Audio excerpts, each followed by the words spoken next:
अभी यहाँ आदमी भाई साहब का शुभारंभ होगा, उससे पहले हम लोग जिनवाणी विराजमान कर लेंगे। सभी लोग हाथ जोड़ लेंगे। शाद्वादनय शतद्रव्य गुण पर्याय और प्रमा जड़ कर्म चेतन बंध का हरु कर्म के अवसान का कह कर स्वरूप यथार्थ जग का जो किया उपकार है उसके लिए जिन वाणी वंदना शतबार वंदना शतबार।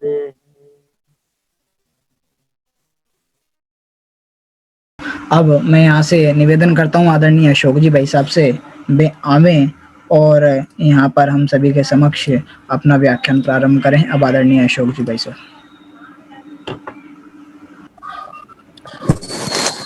जय श्री ओम नमः सिद्धेभ्यं नमो अरहंताणं नमो सिद्धाणं नमो आयर्याणं नमो अज्जायणं नमो लोय सौवसाओ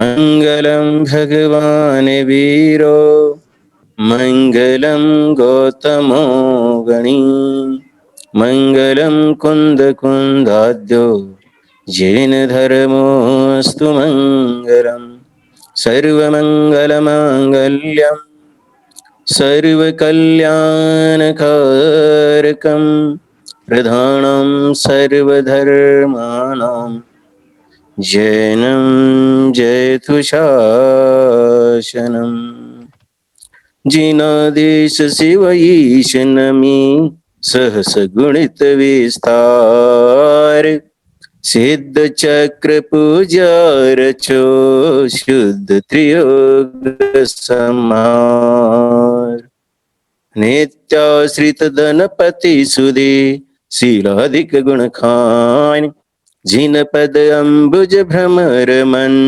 सुप्रशस्त यजमान देश काल विधि निपुण मति निर्मल भाव उदार मधुर बैन नयना सुधर सुयाजक निर्धार रत्नत्रय मंडित महा विषय कषायन ले संशय हरण सुहित करण करत सुगुरुपदेश। अष्टानी का महापर्व का पावन अवसर, जिस अष्टानी का महापर्व के अवसर पर सिद्ध चक्र विधान करना ये पारंपरिक तथ्य तो है ही, और 8 दिनों में हम इस सिद्ध चक्र मंडल विधान करके उनकी जयमाला का अर्थ करते हुए 8 कर्मों का क्षय करके मोक्ष पद पाने की भावना हम सब यहाँ भाते हैं। और नीरज भाई साहब ने जो ये भावना भाई कि दोपहर के समय में हम सिद्ध चक्र विधान की जो जयमाला है, जो पंडित कविवर संत लाल जी कृत सबसे श्रेष्ठ ये विधान है, उस जयमाला पर हम स्वाध्याय करते हुए हम भी सिद्ध चक्र में सम्मिलित हो, ये भावना उन्होंने व्यक्त की है। और उसी के अनुसार हम भी अपने आप को सौभाग्य समझते हैं कि आज हमें इन 8 दिनों में सिद्ध भगवान की स्तुति या सिद्ध भगवान के गुणगान करने का सुअवसर हम सबको मिल रहा है, जिसमें हम सिद्ध भगवान के गुणगान करके अंदर में सिद्ध बनने की भावना निश्चित रूप से भाएंगे। यहाँ सिद्ध चक्र, सिद्ध का अर्थ तो हम सब जानते हैं, सिद्ध भगवान और चक्र का अर्थ होता है समूह। रत्नकर्ण श्रावकाचार्य में करो सिद्ध चक्र रत्नकर्ण श्रावकाचार्य में गाथा 41 या 47 गाथा में आचार्य समंत भद्रदेव ने 4 प्रकार के चक्रों की चर्चा की है, जिसमें 3 हेय है और 1 उपादेय है। कौन सी 4 चक्र? पहली चक्र की चर्चा वहां की देवेश चक्रम। पहला देवेश चक्र अर्थात इंद्र का समूह। जब हम देखते हैं कि पंचकल्याणक होता है तो उस पंचकल्याणक में सौधर्म इंद्र अपनी सेना के साथ आता है, समूह के साथ आता है। वह कौन है? वह है देवेंद्र चक्र। दूसरा है राजेंद्र चक्र अर्थात भरत चक्रवर्ती। जब भरत चक्रवर्ती कहीं भी जाते दिग्विजय यात्रा के लिए, वे भी अपने समूह के साथ जाते हैं। और तीसरा है धर्म चक्र। जब जब तीर्थंकर भगवान का समूह शरण का विहार होता है तो वहां पर भी चक्र होता है अर्थात समूह होता है, वह है धर्म चक्र। ये तीनों चक्र तो पुण्यकृत समझो पाए जाते हैं। और जो हेय है और चौथी जो बात की है वह सिद्ध चक्र की बात की। चौथा प्रकार का चक्र उन्होंने कहा सिद्ध चक्र, जो उपादेय है, जो सिद्ध चक्र की चर्चा करता है, जो सिद्ध समूह की चर्चा करता है, वह सिद्धालय को प्राप्त होता है। समझ में? बाकी सब बंधन के कारण है। हमें महिमा यदि देवों की आती है तो आचार्य देव कहते हैं कि यदि तुम उसकी भावना भाओगे और निदान बंद करोगे तो तुम स्वर्ग तो जा सकते हो, परंतु मोक्ष नहीं जा सकते हो। उसी प्रकार तुम्हें यदि राजेंद्र अर्थात चक्रवर्ती की महिमा आ रही है तो तुम मनुष्य गति के चक्रवर्ती तो बन सकते हो, उसका बंध तो हो सकता है, लेकिन मोक्ष नहीं जा सकते। उसी प्रकार धर्म चक्र, जहां नाम प्रकृति में भी तीर्थंकर एक कर्म बंध की प्रकृति है, आचार्य देव कहते वह भी बंध स्वरूप है। लेकिन सिद्ध चक्र एक ऐसी है, ऐसा विधान है, या सिद्ध चक्र एक ऐसी वंदना है कि जिसकी वंदना करते हुए हम सब यहाँ से मोक्ष जा सकते हैं। ये भावना इस सिद्ध चक्र विधान में भाई गई है। आज से हम यहाँ एक एक पूजन की जयमाला पर यहाँ वर्णन करते हैं। वास्तव में जहाँ संत कवि ही कहते कि मैं सिद्धों के गुणगान को क्या गा सकता हूँ, जब संत जैसे कवि आचार्य जैसे सिद्ध भगवान के गुणों को गुणगान करते हुए थके लेकिन उनके गुणों का गुणगान नहीं हो सका, तो मेरे जैसा छोटा जीव इसका क्या पूरा भाव निकाल पाएगा। लेकिन मैं मेरे सामर्थ्य के अनुसार जितना हो सकता है उतना जरूर कोशिश करता हूँ, और उसके आधार से हम सब ये भावना भी भाएंगे कि हम सिद्धालय में मिलेंगे। प्रथम जयमाला सबसे उत्कृष्ट जयमाला है, क्योंकि इस जयमाला में, पहले ही जयमाला में पंडित जी साहब ने मिथ्यात्व गुणस्थान से लगाकर सिद्धालय पद प्राप्त करने की पूरी चर्चा एक इस जयमाला में की है। अर्थात यहाँ बहुत ही सुंदर उन्होंने अलंकारिक रूप लेकर इसका वर्णन किया है, जिस अलंकारिक रूप में उन्होंने महाभारत के युद्ध का वर्णन मानो सामने रखा। एक तरफ महाभारत का युद्ध है और दूसरी तरफ हमारा मोक्ष जाने का ये पुरुषार्थ है, जो इस युद्ध में सारे मोहरूपी कर्म का नाश करके सिद्धालय में पहुंचते। जैसे 5 पांडवों ने उस महाभारत के युद्ध में युद्ध करते हुए उन समस्त कौरव आदि शत्रुओं का नाश करते हुए स्वतंत्रता प्राप्त की थी, उसी प्रकार यहाँ प्रत्येक जीव कर्म की सेना के साथ युद्ध करते हुए उसके ऊपर विजय प्राप्त करके जीव कैसे मोक्ष जा सकता है उसकी चर्चा की है। देखिए पहला श्लोक, आपके सामने स्क्रीन पे भी ये जयमाला प्रस्तुत हो रही है।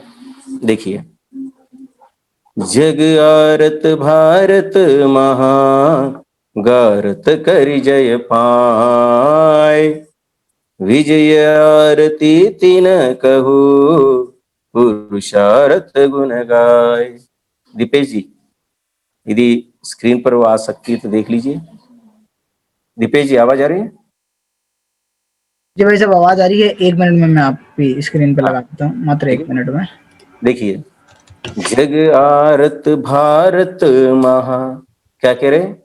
जग, सारा जो जगत है वह आरत, आरत अर्थात आर्त ध्यान, और आर्त ध्यान का फल क्या है? दुख। सारा जगत इस आर्त ध्यान से दुखी है, महाकष्ट पा रहा है। उस कर्मों के कारण से, अपने आत्म स्वभाव को न पहचानने के कारण से महादुखी है। और भारत महा, अब इसे थोड़ा सा शब्द को आगे पीछे करो। कौन सा आगे पीछे? भारत महा, तो महाभारत, क्या यहां से शुरुआत की संत लाल कवि जी ने, है कि महाभारत, कि जब यह जीव कर्मों के साथ महाभारत करता है, उन कर्मों के साथ महाभारत करता है, तो गारत, उन कर्मों के ऊपर, है उन महाभारत में कर्मों के ऊपर गारत, गारत अर्थात उनको पछाड़ करके, उनको नष्ट करते हुए, करी जय पाय, उनके ऊपर विजय प्राप्त करता है। क्या यह जो जीव मिथ्या दृष्टि है, मिथ्यात्व की दशा में है, मिथ्यात्व की दशा में जब वह जीव, जो इसके पहले श्लोक के अंतिम शब्द लिखा, पुरुषार्थ गुण गाय, कि यह जीव जब अपने पुरुषार्थ से उन कर्मों के ऊपर, उन कषायों के ऊपर जब विजय प्राप्त करता है, तो क्या होता है? या संत लाल जी कवि कहते हैं, विजय आरती तीन कहूं, मैं उस विजय की आरती कहता हूं। तीन कहूं, और तीन अर्थात तीन की कहता हूं। जिन्होंने इस कर्मों के ऊपर विजय प्राप्त किया है, उनकी मैं जय जयकार करता हूं, मैं उन सिद्ध भगवान की जय जयकार करता हूं। उन्होंने विजय कैसे प्राप्त की? कर्मों की आरती उतार के नहीं, स्वाहा करके नहीं, अपितु क्या लिखा यहां? पुरुषार्थ गुण गाय। क्योंकि अन्य जगत में तो अन्य पुण्य पाप के आधार से सारा कार्य हो सकता है, लेकिन जो सिद्ध पद है वह अनर्घ्य पद है।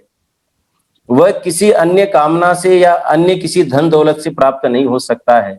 पुरुषार्थ, जो जीव पुरुषार्थ करते हैं, उन जीवों को सिद्ध पद की प्राप्ति होती है। अर्थात यह कवि ये कहना चाहते हैं कि हे भव्य जीवो, तुम्हें भी सिद्ध बनना है, तुम्हें भी मिथ्यात्वादी कर्मों को नष्ट करना है, तो तुम्हें खुद का पुरुषार्थ खुद में करना पड़ेगा। जो पुरुषार्थ करेंगे उन जीवों को निश्चित रूप से सिद्ध पद की प्राप्ति हो जाती है। तो जिन्होंने ये पुरुषार्थ किया, उनके गुण गाय, मैं उन गुणों को गाता हूं। जिन पुरुषार्थ से सिद्ध बने हैं, उन गुणों की मैं वंदना करता हूं, उनकी मैं आरती करता हूं। अब प्रश्न आता है कि वो पुरुषार्थ कैसे चला और कैसे ये गति प्राप्त हो गई, सिद्ध गति। आप देखो, प्रथम बार से ही कैसे मिथ्यात्व को पछाड़ते हैं।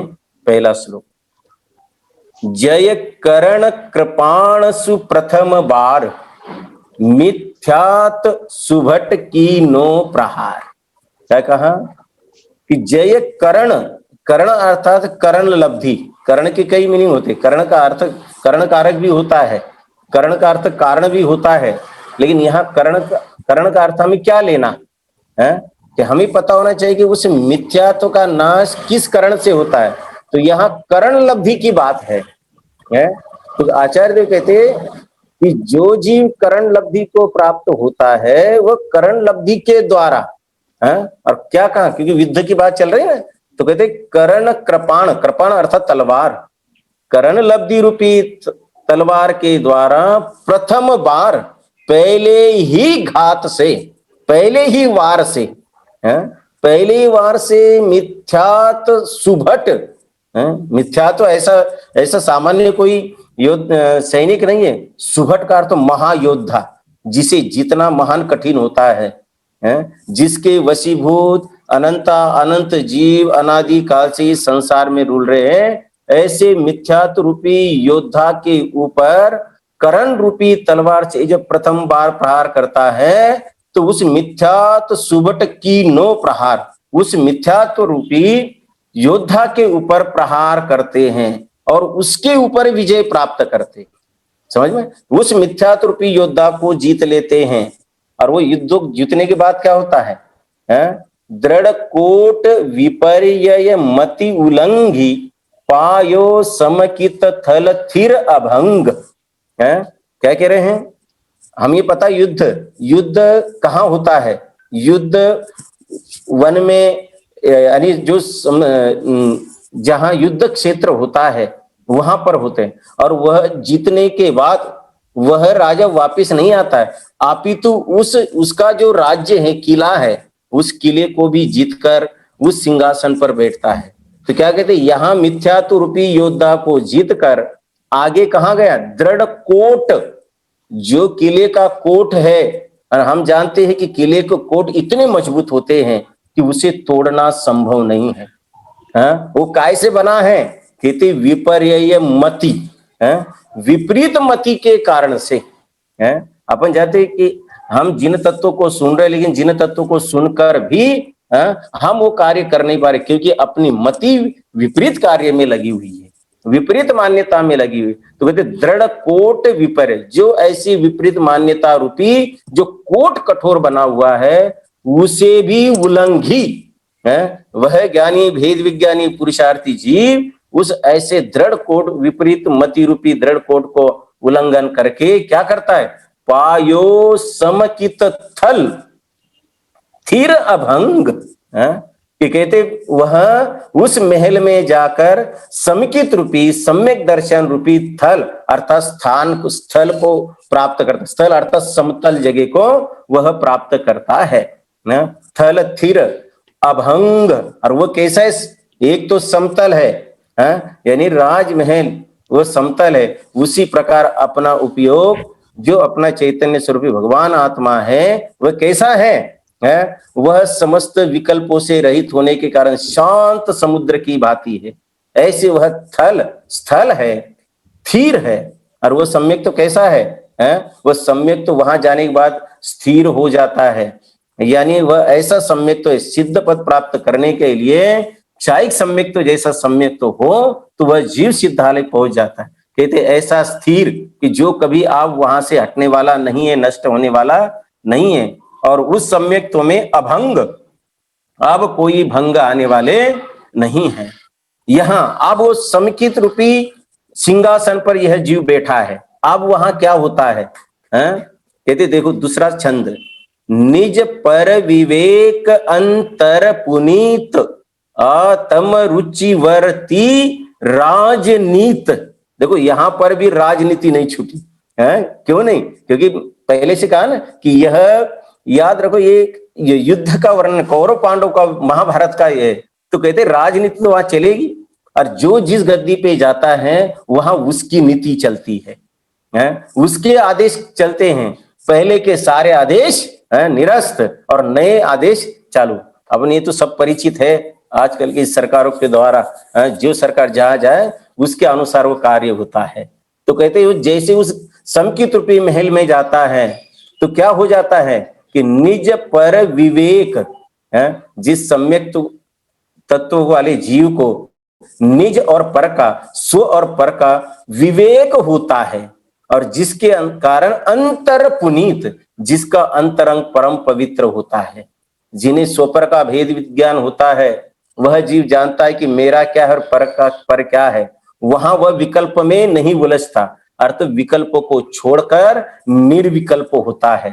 अंतर पुनीत, पुनीत अर्थात पवित्र, अंतरंग में पवित्र दशा को प्राप्त करता है, और वहां आत्म रुचि वरती। अभी तक मिथ्यात्व की रुचि थी ना, तो मिथ्यात्व के कारण से बाहर की राजनीति चलती थी, लेकिन जब अंतरंग में गए तो अब सारी राजनीति विपरीत, अब सारा कार्य किसके लिए? एकमात्र चैतन्य चैतन्य चैतन्य के लिए। आत्म रुचि वर्ति, अब आत्मा की रुचि का वहां वर्तन होता है, वर्णन होता है।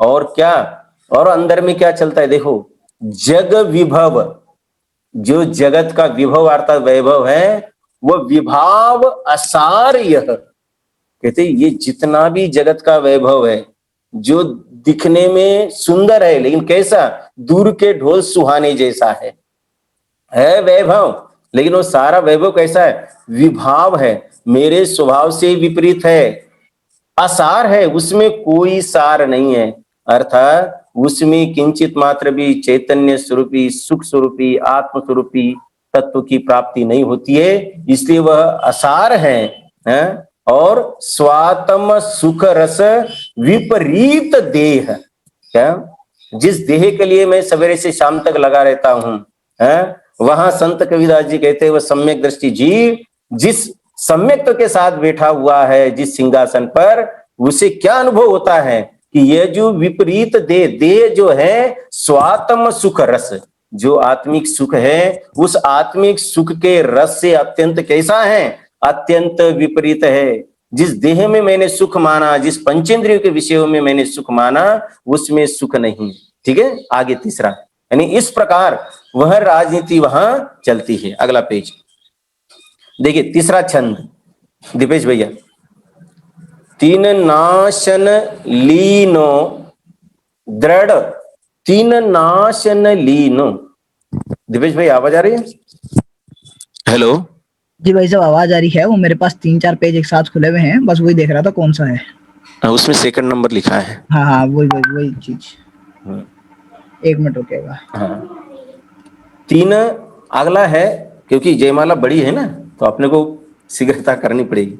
तीन नाशन लीनो दृढ़ संभार है, तीन नाशन, उनके नाश के लिए, किनके? जो अभी अन्य प्रकृतियां पड़ी हुई है। देखो, मोह 2 प्रकार का होता है, एक दर्शन मोह और एक चारित्र मोह।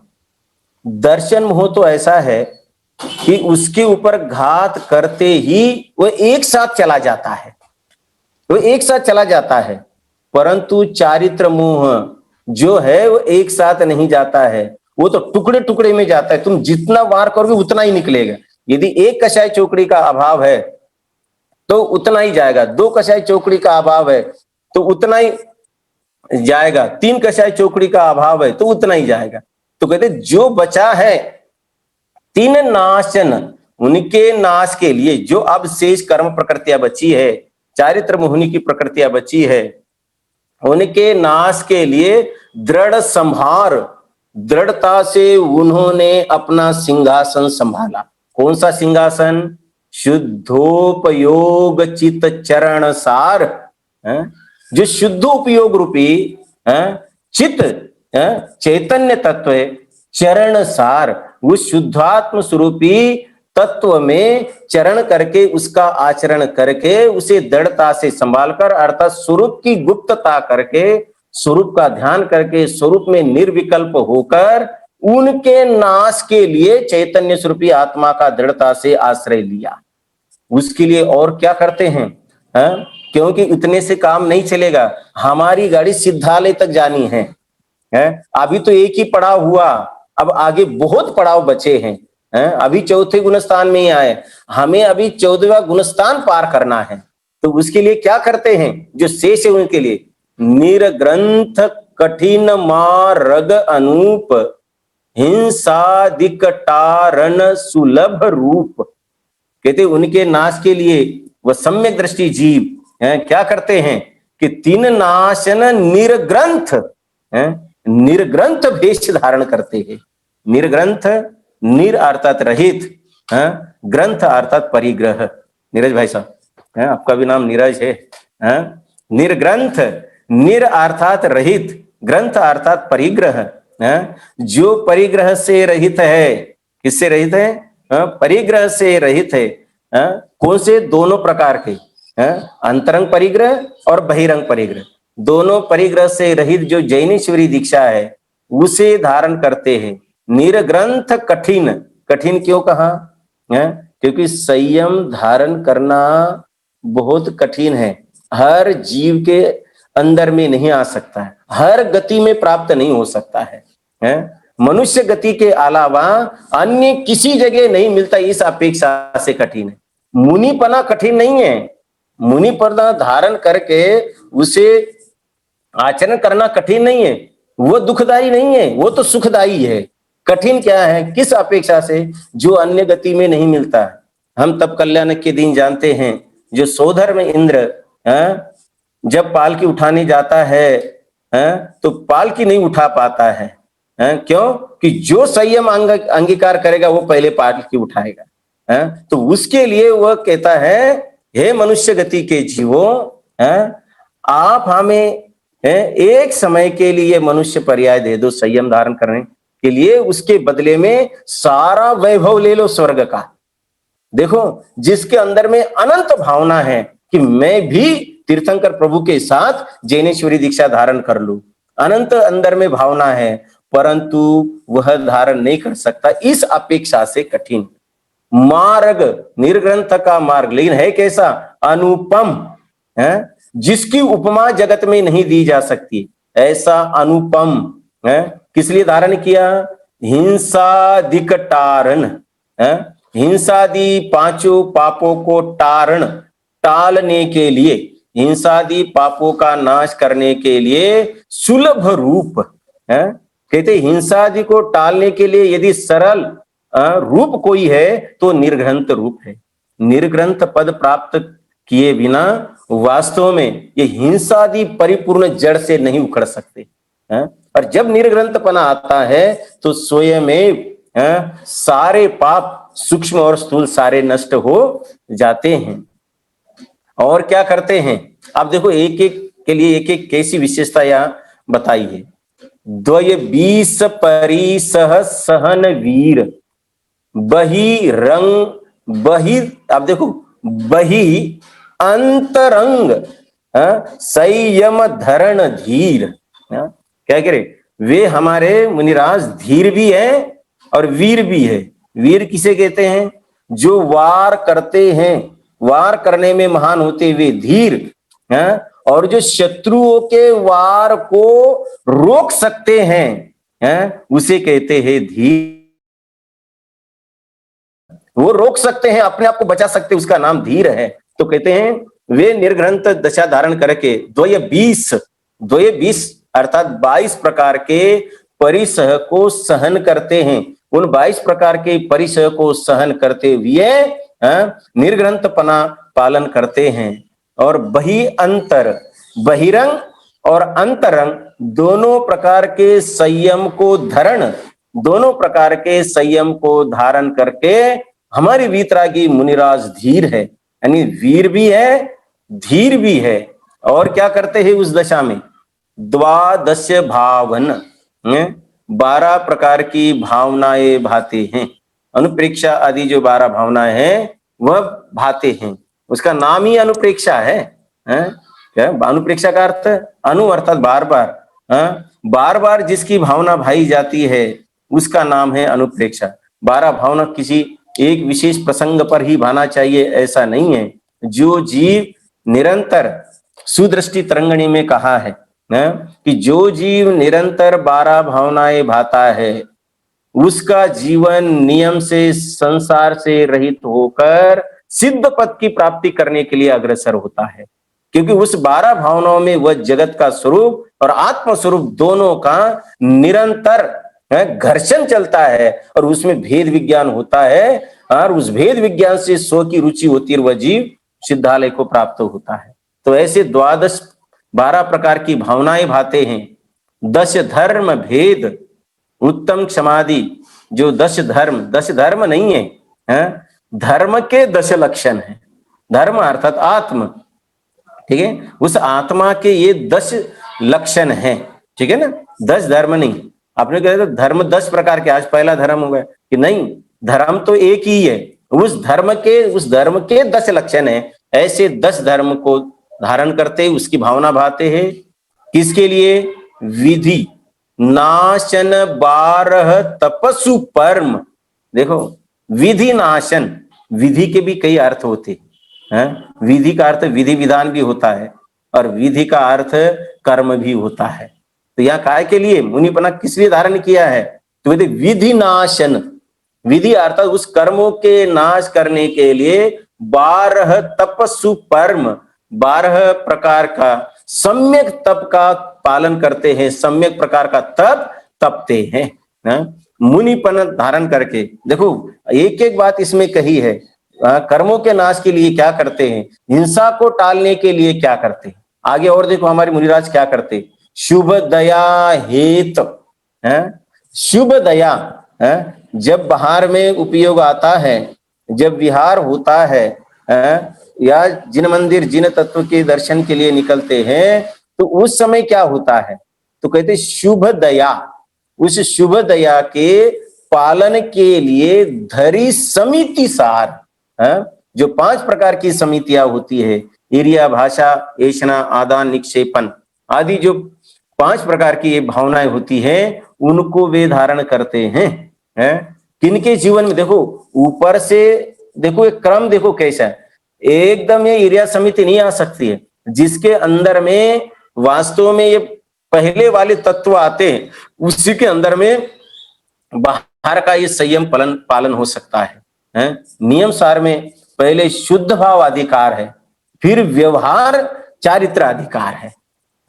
व्यवहार अधिकार बाद में, पहले शुद्ध भाव अधिकार है। जिस शुद्ध भाव अधिकार में वहां आचार्य कुंद देव ने ये बताया कि मैं कैसा हूं, पहले उसका निर्णय करो और फिर जो तत्व, उस तत्व की आराधना के लिए और बहिरंग जीवों की दया के लिए फिर ये समिति आदि पालन की जाती है।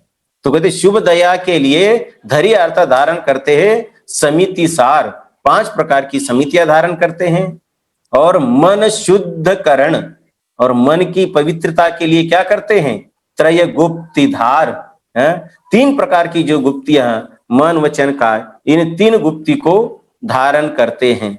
और क्या करते, एकाकी, हमारे वीतरागी मुनिराज स्वरूप में कैसे रहते हैं, स्वभाव से भी एकाकी है, और स्वरूप से भी एकाकी है। समझ, भले ही संग में रहते हैं, लेकिन संग में रहते हुए भी वे अकेले हैं। अंदर में स्वरूप में निर्विकल्प होकर वो अकेले हैं, एकाकी, निर्भय, अब कछु भय नाही, निर्भय, भय से रहित, और निस्साय, पर से निस्साय, उन्हें किसी जगत से कोई आशा नहीं, जग में रहते जग से न्यारे, निस्साय विचरण करते हैं। स्वरूप में एकाकी, निर्भय, निस्साय होकर विचरण करते। कहते किसके लिए, कहते प्रमत्त नाशन उपाय, जो प्रमत्त दशा है उस प्रमत्त दशा का भी नाश करने के लिए, जो अभी थोड़ी बहुत कमजोरी, स्वरूप में लीनता की जो कमजोरी है उसका नाम प्रमाद है। स्वरूप में गुप्त नहीं होना, न होना, प्रवचन सार में है ना, स्वरूप की असावधानी का नाम प्रमत्त दशा है। तो कहते जो प्रमत्त दशा है, उस प्रमत्त दशा के नाश के लिए आचार्य देव कहते यही एकमात्र उपाय है, और उसे हमारे वीतरागी मुनिराज धारण करते हैं। और आगे क्या करते हैं, 6 नंबर का श्लोक, लखी मोह शत्रु पर चंड जोर, तिस हनन शुक्ल दल ध्यान जोर। कहते अपनी बात की थी ना कि दर्शन मोह तो प्रथम बार में ही वार करते ही उसका क्या हुआ था, नाश हो गया था। दिव्य भैया थोड़ा नीचे, एक श्लोक नहीं दिख रहा है। क्या कह रहे हैं, बस लकी मोह शत्रु पर चंड जोर, तिस हनन। अपने बात की थी कि मोहनीय 2 प्रकार का है, दर्शन मोहनीय और चारित्र मोहनीय। दर्शन मोहनीय को तो प्रथम बार यानी दर्शन मोहनीय के साथ आर पार की बात होती है, अर्थात या तो परिपूर्ण ही मिथ्यात्व चला जाता है या नहीं जाता, उसमें आधा नहीं है, 50-50% वाला नहीं कि अभी कुछ 1 अंश का गया फिर 2 अंश का जाएगा, ऐसा नहीं।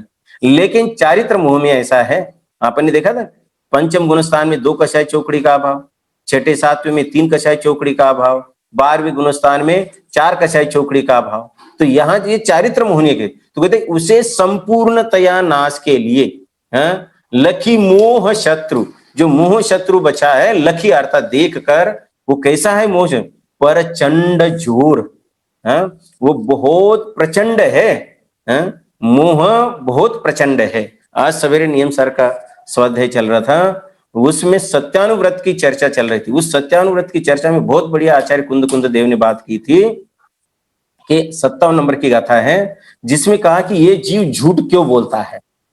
तो कहते जिसके अंदर में राग द्वेष और मोह है वह कभी सत्य बोल ही नहीं सकता, वो चाहे कितनी प्रतिज्ञा लेने की कोशिश करे, लेकिन जिसके अंदर में किसी के प्रति राग है तो वह झूठ बोले नहीं रहेगा। जिसके अंदर में किसी के प्रति द्वेष है तो गारंटी से वह झूठ बोले बिना नहीं रह सकता। जिसके अंदर में मोह है वो गारंटी से झूठ बोले बिना नहीं रह सकता है। इसलिए इनका जो नाश करता है वही साधु पुरुष वास्तव में सत्यव्रत का धारी होता है। वही यहाँ आचार्य देव कह रहे कि जो मोह शत्रु है उस प्रचंड मोह शत्रु को 30 अर्थात 3 के हनन नाश करने के लिए कौन सा ध्यान का जोर लगाते हैं? शुक्ल ध्यान। क्या समझ में? धर्म ध्यान हो गया, अब शुक्ल ध्यान की बात। तो कहते शुक्ल ध्यान प्राप्त करते, यानी सप्तम गुण स्थान के ऊपर जब कर्मों के नाश की बात आती है तो वहां शुक्ल ध्यान चालू होता है। शुक्ल ध्यान के बिना कर्म का अभाव नहीं हो सकता है। शुक्ल ध्यान का जोर लगाते हैं और जैसे शुक्ल ध्यान चालू होता है तो आनंद वीर रस ही छाए। अरे आनंद का वीर रस है, क्योंकि वीर रस का स्थायी भाव क्या है? वीर रस अस्थायी उत्साह है। जिसके अंदर में उत्साह आता है वह वीर रस का धारी होता है। समझ में? वीर रस का धारी। तो यहां भी जब शुक्ल ध्यान का जोर लगता है तो आनंद अंदर में अनंत आनंद की ताकत चालू हो जाती। आनंद वीर रस ही अर्थात हृदय में आत्मा में छा जाती, अनंत आनंद छाए जाता है और क्षायक श्रेणी आरंभ पाए। और कौन सी श्रेणी?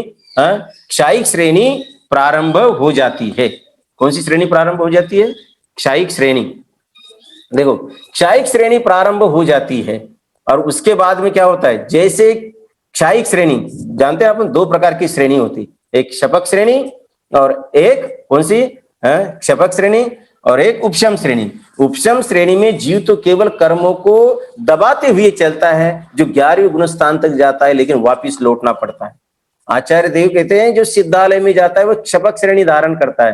क्षेपक श्रेणी आरंभ करते ही कर्मों का क्षय होता चला जाता है और कर्मों का क्षय करते हुए क्या होता है? 12 गुण थानक ताहि नाश।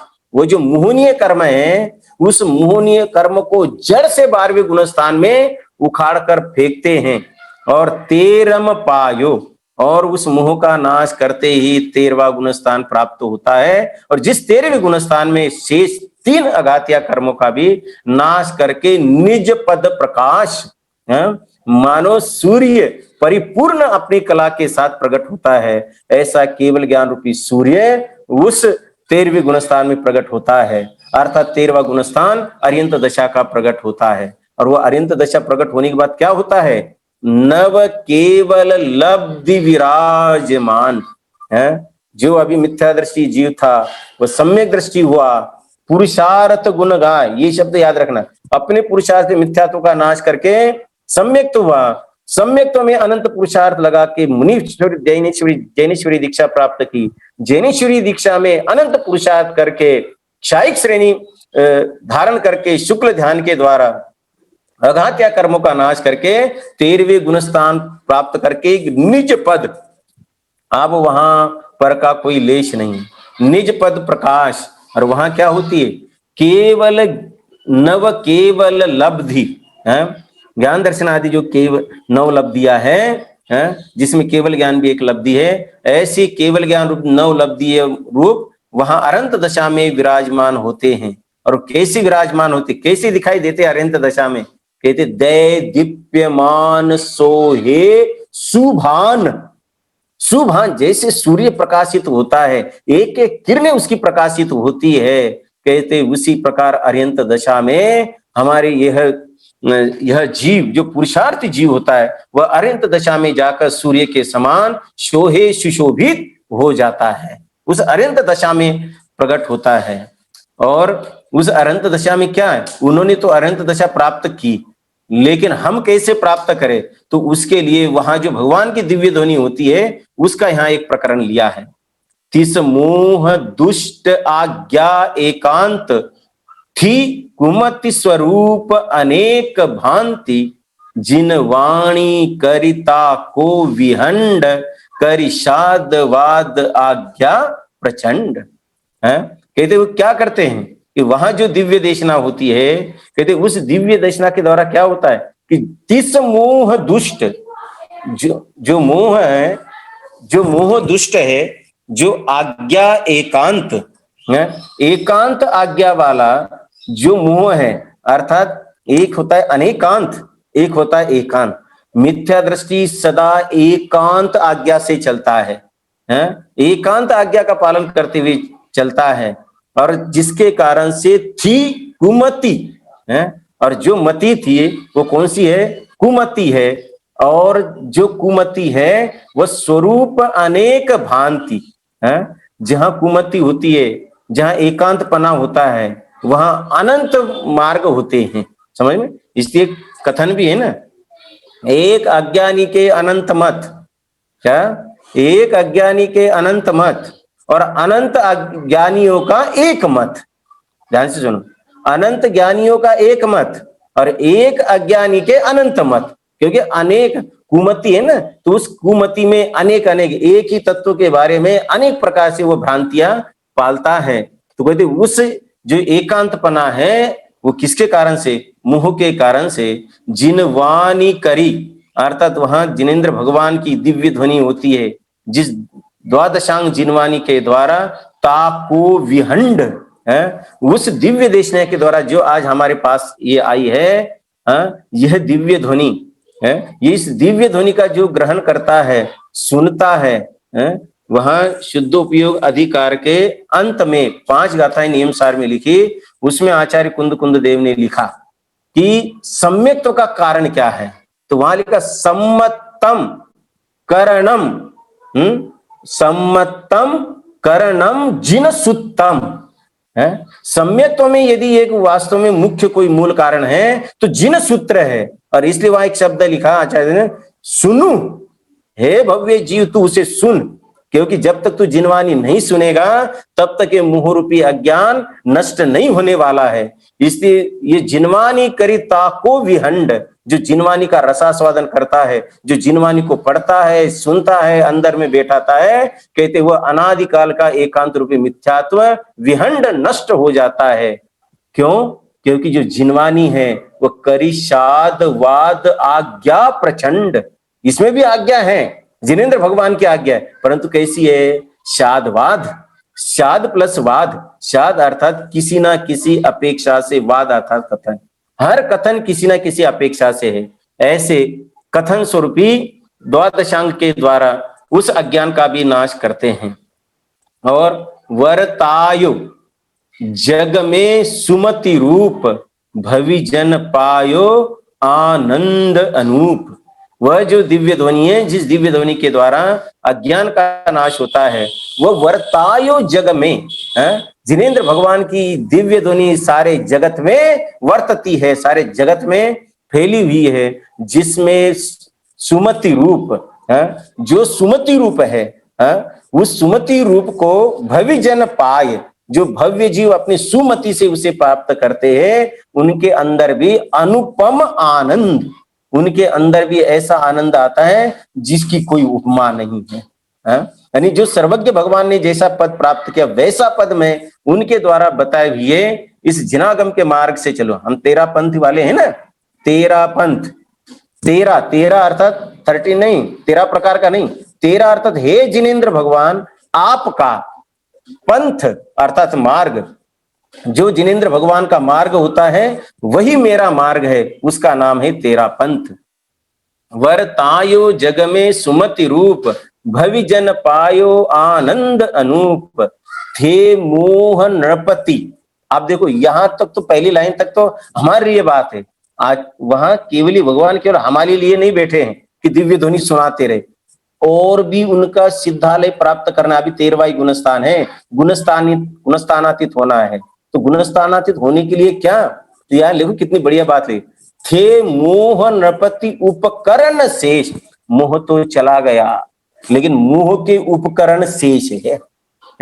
जिस मोह के कारण, राग के कारण से जो अघात या जो 4 कर्म हैं उसकी जो प्राप्ति हुई और जो अभी शेष है वो है उपकरण। उन चारों अघात या विधि विशेष जो 4 प्रकार के कर्म हैं उनको भी नाश करने के लिए वह निरंतर शुक्ल ध्यान प्राप्त करते। क्यों, ऐसा क्यों? यहाँ एक सुक्ति कह सकते हैं या न्याय कह सकते हैं कि क्या कहते है, नृपति सनातन रीत ये अरि विमुखन राके नाम ते है।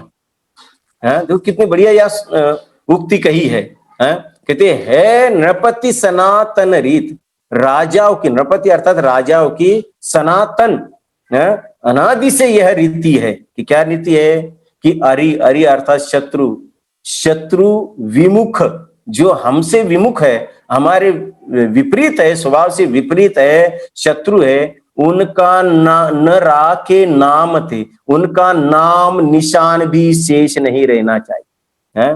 जड़ से उखाड़ कर फेंकते हैं, उसे जड़ के, यानी यत किंचित मात्र भी उसे रखते नहीं। अकेला ऐसा नहीं कि मोह को नष्ट किया, लेकिन उनके जो उपकरण है अघात्या कर्म, वे उनको भी नाश करने के लिए क्या करते हैं, यो तीन नाशन उद्यम सुठानी, उनको भी नाश करने का उद्यम उन्होंने ठान लिया है। और उसके लिए क्या किया, तो कहते पुरुषार्थ की जरूरत है वहां पर भी। तो आरंभ्यो परम शुक्ल सुध्यान, और वहां भी उन्होंने क्या, परम शुक्ल ध्यान, वहां पर भी जो अंतिम 2 शुक्ल ध्यान के भेद शेष बचे, उनके माध्यम से वे अघातिया कर्मों का भी नाश करते हैं। और तिस बल करी तिन की स्थिति विनाश, उस परम शुक्ल ध्यान के द्वारा जो अघातिया कर्म है, उन चारों अघातिया कर्मों के नाशन तिस बल करी, उस परम शुक्ल ध्यान के बल करी, बल के द्वारा ही तीन की स्थिति, उन अघातीय कर्मों की जितनी स्थिति थी उनका भी विनाश करके, उनका भी नाश करके क्या करते हैं कि जो हमारा अंतिम लक्ष्य है, पायो निर्भय सुख निधि निवास। देखो कितना बढ़िया विशेषण दिया सिद्धालय का। पायो अर्थात प्राप्त करते, कैसा पद, निर्भय है। अब वहां तो कोई भय ही नहीं है, और क्या है वहां, सुख निधि है, जहां सुख निधि का ही निवास है, जहां सुख सागर ही है, सुखाब्दी है, सुख का ही सागर है। और नियम सार में तो शर्माब्दी शब्द सबसे ज्यादा दिया है। शर्म अर्थात सुख, सुख रूपी समुद्र का पूर है, शर्म अब्धि पूर है, ये शब्द वहां आते। तो कहते वहां उन्होंने सुख निधि का निवास प्राप्त किया। यह अक्षय ज्योत लई अभादि, कहते अब जो ज्योति जली है, सुख की जो ज्योति जली है वो कैसी रहेगी, अक्षय ज्योत, वह अक्षय ज्योत है। इसलिए आचार्य कहते अरे कोई दीपक जलाना है तो ऐसा दीपक जलाओ जो अक्षय हो। वह स्थावर जीवों का दीपक जलाने से प्रकाश नहीं होगा, अक्षय ज्योत जलाने से होगा। वह सिद्धालय में, सिद्धालय प्राप्त करने के बाद होता है, जो अबाधि, जो समस्त बाधाओं से रहित होता है। और पुनि अंशन व्यापो शत्रु व्याध, अब कहती उस सिद्धालय में अंश न व्यापो, अब अंश मात्र भी नहीं व्याप्त है, किसका, शत्रुओं का। जो शत्रु व्याध, जो बाधाएं डालते थे, कर्म रूपी बाधाओं के कारण से जो बाधाएं अंदर में होती थी, कहते अब वहां अंश भी न होने के कारण से अबाधित अक्षय सुख प्राप्त होता है। दीपेश जी 12वें छंद के ऊपर अंतिम छंद अपना चल रहा है। दीपेश भैया, शाश्वत कर लो ऊपर, अभी पूरा चारों नीचे भी दिख जाए बस। शाश्वत स्वाश्रित, देखो उस सिद्धालय के कितने यानी एक इसमें जैसे सुख शांति का अनुभव अपने को होता है लौकिक में, वैसा देखो कोई काम पूरा होने के बाद कहते हैं ये आप बढ़िया हो गया, वैसे ही कहते आप जिन्हें सिद्धालय हुआ वो कैसा है, शाश्वत, शाश्वत सादि अनंत काल, जिसका नाश कभी होने वाला नहीं। कैसा है वह, शाश्वत सुख निधि है, स्वाश्रित सुख निधि है, परस के कारण से नहीं है, कर्मादि के कारण से नहीं है। हम जितने भी ये स्थितियां वर्तमान में देख रहे वो तो कर्माधीन है, लेकिन वहां कर्माधीन सुख नहीं है, स्वाश्रित सुख है। सुख श्रेय स्वामी, वह सुख रूपी श्रेय लक्ष्मी के स्वामी हैं, जो शाश्वत है, स्वाश्रित है, और जिसे प्राप्त करके संत कबीरदास जी कह कहते है शांति संत तुम कर प्रणाम, कहते है शांति संत तुम कर प्रणाम। मैं ये किस लिए आपके गुणगान गा रहा हूं, बस आपके जैसी शांति प्राप्त करने के लिए कर प्रणाम, हे सिद्ध भगवान मैं आपको प्रणाम करता हूं।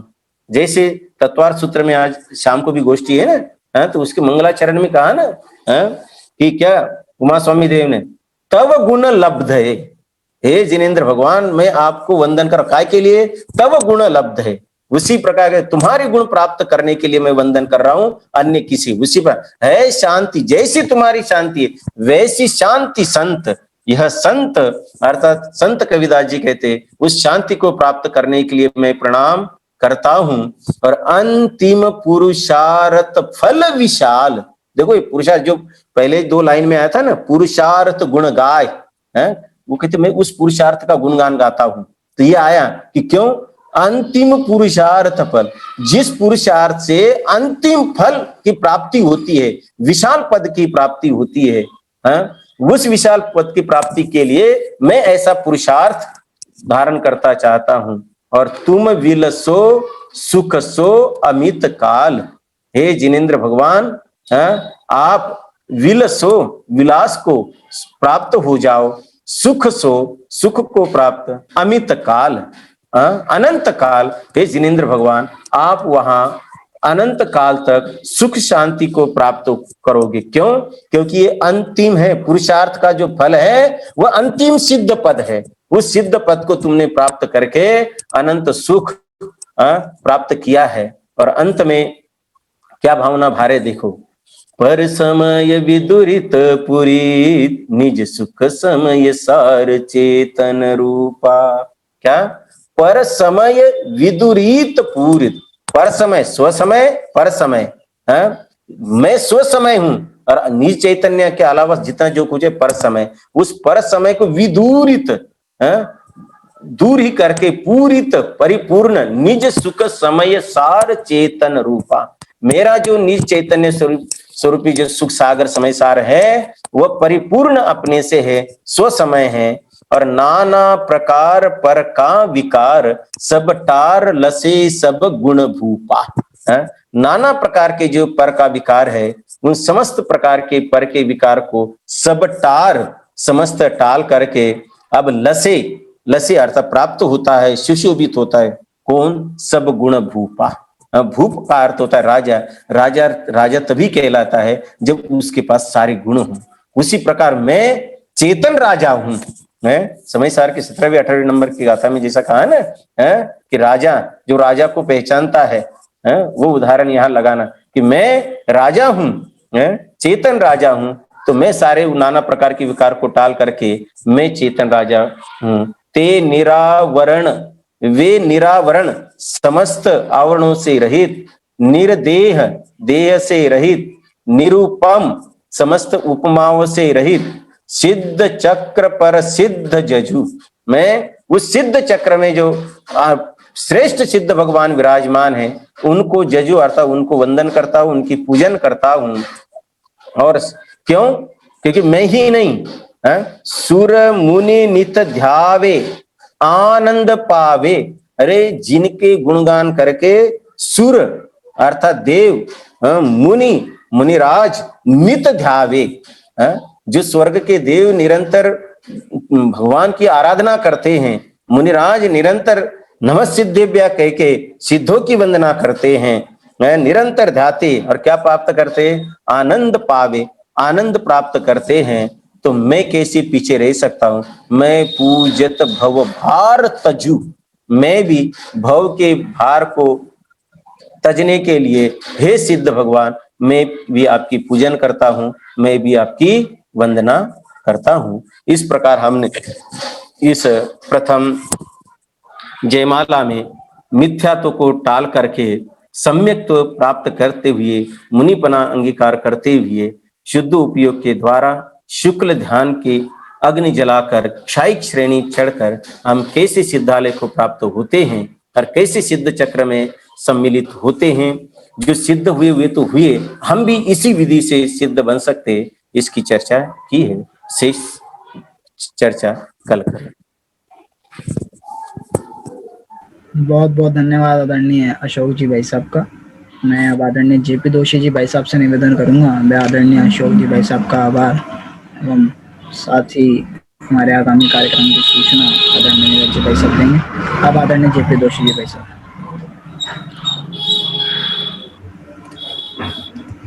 वैसे म्यूट अनम्यूट नहीं हो पाए आप अभी, अब कीजिए भाई साहब अनम्यूट। ओम नमः सिद्धेभ्य। अष्टानिका महापर्व पर अभी हम सबने आदरणीय अशोक जी भाई साहब का बहुत ही मार्मिक प्रवचन सुना। देखिए, सिद्ध चक्र विधान की उन्होंने पूरी बताई थी कि एक प्रासंगिक बन गया है कि अष्टानिका पर्व के अंदर हमें सिद्ध चक्र विधान को एक एक पूजा करें। लेकिन हमने जो यहाँ पर जो उपक्रम बनाया कि हर जयमाला का पूरा उसका मर्म समझें। अशोक जी भाई साहब ने पूरा हमारे जैसे लोग कैसे धर्म मार्ग पर लगकर सिद्ध अवस्था को प्राप्त करें, उसकी पूरी एक जयमाला के साथ में हमको जो है पूरा उन्होंने एक रूपक के रूप में, और वो महाभारत के रूपक वाले जैसे युद्ध करते हैं उस रूपक के द्वारा हमने समझाया। आप लोगों ने ध्यान दिया होगा कि युद्ध कितनी बार किया था। जो अशोक जी भाई साहब ने बताया था ना, इस युद्ध में, इस जयमाला में युद्ध कितनी बार हुआ। महाभारत तो एक बार हुआ था और 18 दिन का था। अब यहाँ पर हमें नीरज जी भाई साहब और अशोक जी भाई साहब अपने को 18 दोषों से रहित होने का जो युद्ध आपने बताया, ये क्या एक बार हुआ था या अनेक कई बार किया था? प्रीति जी जरा ध्यान दीजिए जयमाला पर। ये युद्ध 3 बार हुआ था।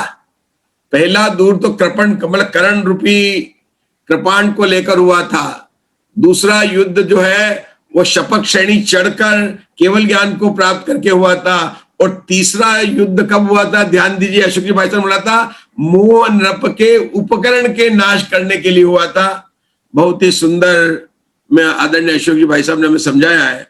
हम इस सिद्ध चक्र विधान के हर जयमाला का पूरा पूरा लाभ लें। और अगर हम पहले से इस जयमाला का पाठ करके आएंगे ना, और हम होगा तो हम ग्रुप में आपको छोटे दादा की पुस्तक भी शेयर कर देंगे आपको, तो आप लोग करेंगे तो बड़े हमको जो है इसका अर्थ लेकर हमें आनंद आएगा। बस इसी भावना से मैं नीरज जी भाई साहब को देता हूं।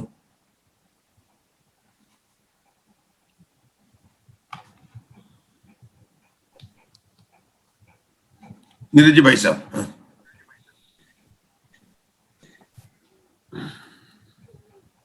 जय जिनेन्द्र, आवाज आ रही है मेरे को?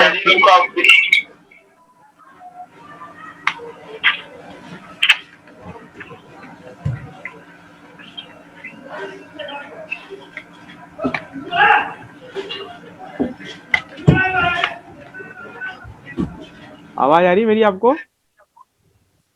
हेलो, आ रही है भाई साहब। बहुत बहुत धन्यवाद मैं अशोक जी का यहाँ से करता हूँ कि उन्होंने यहाँ पे हमारे को वास्तव में ये एक प्रथा सी है अष्टानिका महापर्व में 8 दिन और सिद्ध चक्र के भी 8 दिन, क्योंकि सिद्धों के 8 गुण होते हैं। 14वें गुण स्टार के अंदर सिद्धों के 8 गुण, और प्रथम जो पूजा है उसमें भी 8 गुण सिद्धों की है। 8 गुण, 8 दिन और 8 पूजा, इस तरह से सिद्ध चक्र पाठ का ये विधान यहाँ पे चलता है। और ये हम लोगों के मन में धारणा है कि अठाइयाँ आती हैं, 8 दिन का अठाइयाँ होती हैं और 8 दिन की पूजा होती है, सिद्धों के 8 गुण हैं। तो यहाँ पे 8 दिन के अंदर अपना सिद्ध चक्र पाठ का विधान पूरा कर लिया जाए। तो ऐसी हम लोगों की मान्यता है, जो कि मान्यता विपरीत मान्यता में है। ऐसा नहीं है कि कार्तिक की अठाइयों में या किसी भी अठाई के अंदर शिव चक्र पाठ का सिद्धों का गुणानुवाद होता है। सिद्धों का गुणानुवाद तो हम कभी भी कर सकते हैं, क्योंकि ये जो अठाइयां हैं ये तो वास्तव में नंदीश्वर द्वीप में जो अकृत्रिम 52 जिन चित्तालय हैं जिनमें 1,108 प्रतिमा है, 5,616 प्रतिमा है, उन प्रतिमाओं का यहाँ से हमारा परोक्ष रूप से उनका गुणा अनुवाद यहाँ करते हैं। लेकिन समाज के अंदर ऐसी मान्यता फैल गई है कि इन 8 दिनों के अंदर शिव चक्र पाठ का विधान करते हैं तो बहुत जो जिसकी जो आकांक्षा है, इच्छा है, वो सब पूरी हो जाती है।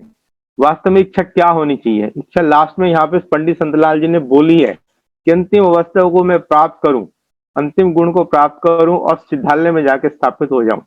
ये देखो पहली लाइन में उन्होंने क्या किया, हमारे जैन दर्शन के अंदर बोला है कि सबसे बड़ा पाप छुटाना, और सबसे बड़ा पाप क्या है? मिथ्यात्व। और हमारे 14 गुण स्थानों के अंदर पहला गुण स्थान भी मिथ्यात्व ही है।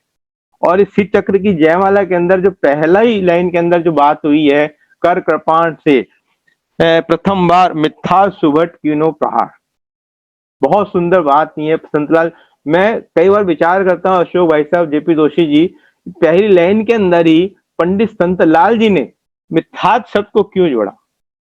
तो मैंने बहुत विचार किया कि मिथ्यात्व ही हमारे जिन दर्शन का सबसे बड़ा पाप है। अनादिकाल का मिथ्यात्व हमको हटाना है, और पहली लाइन से मिथ्यात्व को हटा के पूरे 14 गुण स्थानों की चर्चा 12 छंद के माध्यम से पंडित संतलाल जी ने करी है। पहले गुण स्थान से लेकर मिथ्यात्व गुण स्थान से हटा के अंतिम केवलीय गुण स्थान तक हमको ये पहली जयमाला के अंदर लेके गए। देखा जाए तो 8 की 8 जो जयमाला है उसका पूरा पूरा साल पहली की पहली जयमाला में आ जाता है।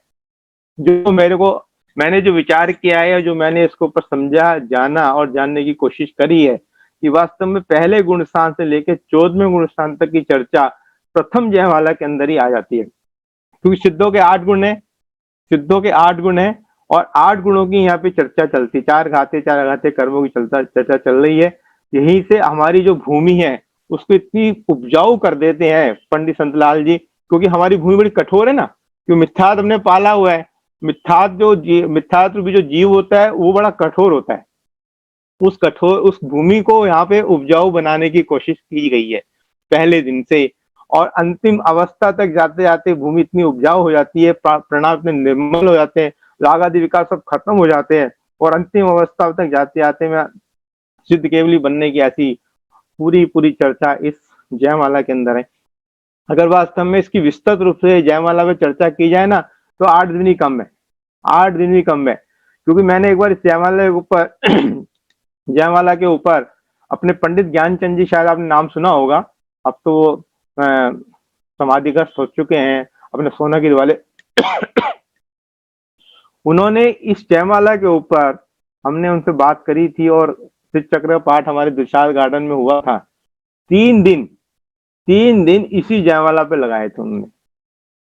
पंडित साहब जेपी जोशी जी अपने जो सोनागिर वाले पंडित ज्ञानचंद जी हैं, इस जयमाला पे 3 दिन लगाए थे, और पहली लाइन के ऊपर, पहली और दूसरी जो लाइन है, करीब पूरा 1 दिन का स्वाध्याय इन 2 लाइन के माध्यम से चला था। तो वास्तव में बहुत हृदय गमित करने वाली लाइनें हैं, जयमाला है, जो हम लोगों को झंझोड़ती है, हमारे को आईना दिखाती हैं कि हम कहाँ पे खड़े हैं। हम जितने भी श्रोतागण हैं यहाँ पे जो सुन रहे हैं पंडित जी के माध्यम से, अशोक जी के माध्यम से, अंतिम शब्द आते हैं तब्द गुण लब्धे। हे प्रभु, जो गुण आपने प्राप्त किए हैं उन गुणों को प्राप्त करके मैं भी आपके समीप आ सकता हूँ।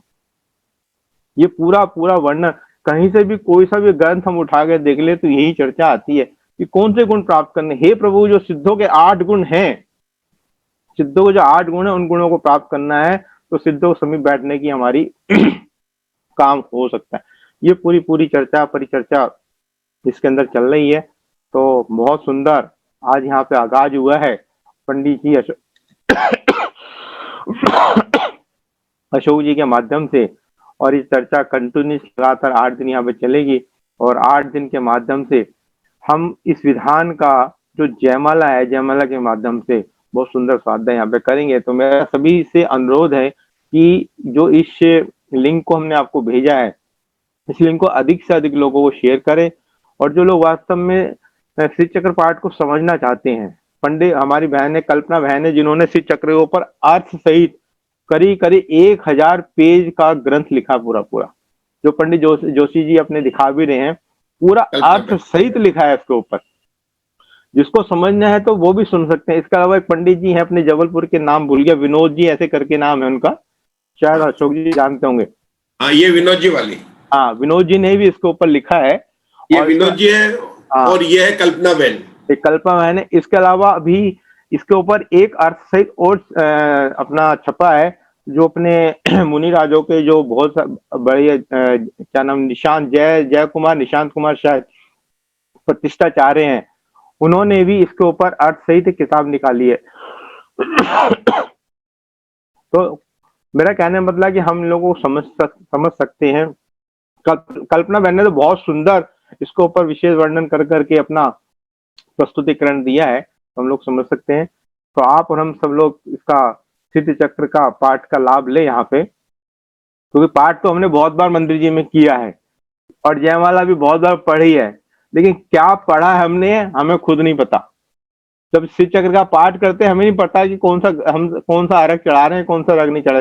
स्वाहा स्वाहा स्वाहा स्वाहा, आखिरी 3 दिन तो पता ही लगता है क्या स्वाहा स्वाहा स्वाहा स्वाहा स्वाहा। 512 अर्घ चढ़ते, जब 1024 अर्घ चढ़ते हैं ना, तो भाई साहब अशोक जी बिल्कुल नहीं पता लगता कि क्या हो रहा है, क्या हो रहा है। स्वाहा स्वाहा स्वाहा स्वाहा सोचते सब कुछ स्वाहा करके हमारी आत्मा भी स्वाहा हो गई। तो ऐसा हम लोग यहाँ से अपना भाग लें और इस बात को समझें। तो ऐसा बहुत बहुत आभार हमारा अशोक जी के माध्यम से। इसी मंगलवाणी के साथ मैं यहाँ पे विराम करता हूँ और जिनवाणी स्तुति के लिए आमंत्रित करता हूँ। जिनवाणी स्तुति।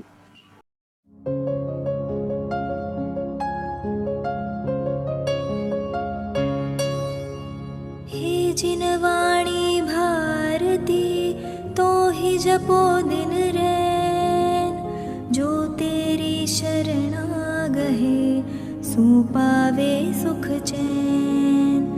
जावाणी के ज्ञान ते, सूझे लोकालोक, सोवाणी मस्तक नवो, सदा देत हो ढोक, सदा देत हो ढोक।